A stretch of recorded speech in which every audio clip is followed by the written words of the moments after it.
వారందరూ మానక స్తుతించెదము. నేను నా ఇల్లు నా ఇంటి వారందరూ మానక స్తుతించెదము. నీ కనుపాపవలె నన్ను కాచి నేను చెదరక మోసావ స్తోత్రం. నీ కనుపాపవలె నన్ను కాచి నేను చెదరక మోసావ స్తోత్రం. ఎబినేసరే ఎబినేసరే ఇంతకాలం కాచితివే.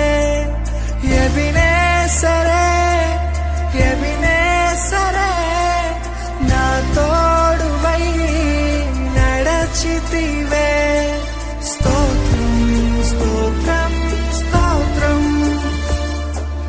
కనుపాపగా కాచితివి. స్తోత్రం స్తోత్రం స్తోత్రం స్తోత్రం కౌగిలిలో దాచితివి. స్తోత్రం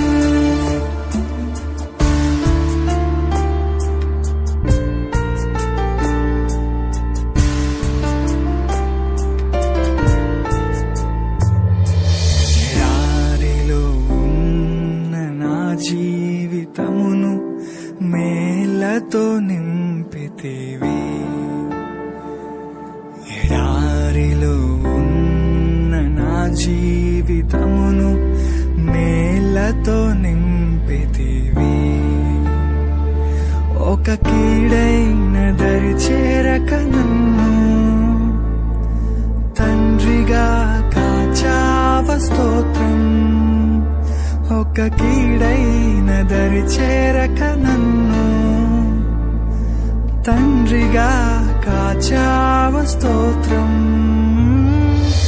ఎబినేసరే ఎబినేసరే ఇంతకాలం కాచితివే. ఎబినేసరే ఎబినేసరే నా తోడువై నడచితివే. స్తోత్రం స్తోత్రం స్తోత్రం కనుపాపగా కాచితివి. స్తోత్రం స్తోత్రం స్తోత్రం స్తోత్రం. కొన్నిసార్లు కుళ్ళిపోతూ ఆలోచనలు ఆలోచిస్తుంటాము, కొన్నిసార్లు మంచి ఆలోచనలు కూడా ఆలోచిస్తుంటాము. అయితే మనం చేసిన చెడ్డ ఆలోచనలకు బదులుగా ఆయన తలపై ముళ్ళ కిరీటం పెట్టించుకున్నాడు. మనం చేసిన పాపాలకు బదులుగా ఆయన 3 మేకలు కొట్టించుకొని శిలువ మీద వేలాడాడు.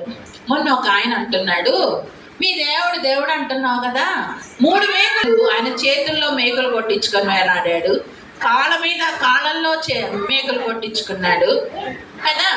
మరి అలా ఆయన కానీ చేయకపోతే మన పాపముల నుంచి మనకి రక్షణ ఉండేదా? మనకి రక్షణ కలిగేదా? మనం నరకం నుంచి ఎవరైనా మనల్ని తప్పించే వాళ్ళు ఎవరైనా ఉన్నారా? లేరు. కాబట్టి యేసయ్య ఆ శిక్ష మన కోసం భరించాడు. ఆయన కానీ ఆ కల్వరి శిలువ పైన ఆ శిలువలో వేలాడకపోతే, ఆ కొరడా దెబ్బలు కొట్టించుకోకపోయి ఉంటే మనల్ని మన పాపం నుంచి ఎవరు రక్షించే వాళ్ళు కాదు. మనం చనిపోతే నరకానికి వెళ్ళాల్సి వచ్చేది మనం. మరి అలా మనం నరకానికి పోకుండా ఉండాలని యేసు స్వామి ఆ కల్వరి శిలువ మరణ శిక్షను మనకు బదులుగా ఆయన భరించాడండి. ఆయన ఏ పాపం ఎరుగని యేసయ్య, ఆయన ఏ పాపం చేయలేదు, ఆయనలో ఏ తప్పు చేయలేదు. మరి తప్పు చేసిన వాళ్ళే కదా శిక్ష పొందుతారు. మరి ఆయన ఏ తప్పు చేయలేదు, కానీ తప్పు చేసింది ఎవరండి? ఎవరు? మనం. ఎవరికి?